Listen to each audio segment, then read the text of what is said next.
Samantala, mula sa pagiging construction worker, isa na ngayong senior automation engineer ang isa sa mga pinagmamalaking TechVoc graduate ng TESDA. Ang kanyang kwento sa ika-4 na bahagi ng espesyal na ulat ni Sweden Velado.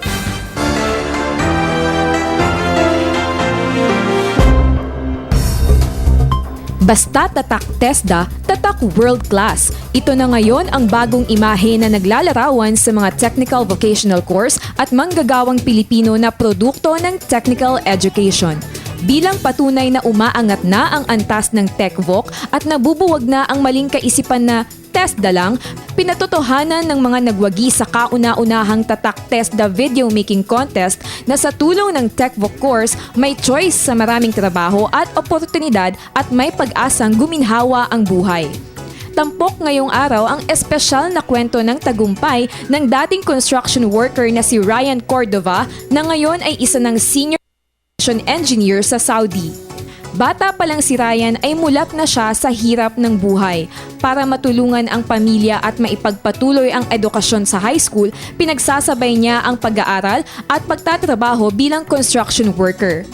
Subalit napansin niya na pagdating sa kalidad ng trabaho at kinikita, mas lamang sa kanya ang mga kasamahang may sapat na skills at technical education. Kaya naman pagkatapos ng high school, nagdesisyon si Ryan na kumuha ng kurso sa TESDA at pagkaraan ng 2-year training ay nabigyan siya ng National Certification Level 3 sa Mechatronics Servicing.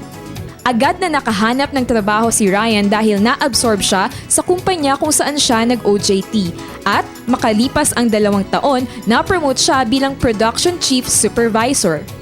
Nang magkaroon ng pagkakataong magtrabaho sa isang malaking kumpanya sa Saudi, mabilis na nag-apply si Ryan. Dahil sa kanyang skills at mechatronics training mula sa TESDA, hindi nagdalawang isip ang kumpanya na tanggapin siya. Iba't ibang proyekto ang Ryan at lahat ng ito ay matagumpay niyang naisagawa. Kaya mula sa mababang posisyon sa Automation Division at kahit hindi nagtapos ng kursong engineering, na-promote si Ryan bilang Senior Automation Engineer. Sa ngayon ay mas maginhawa ko nang naitataguyod ang aking pamilya. Nakapag-invest ng marami, nakapag-asawa na at may anak na rin.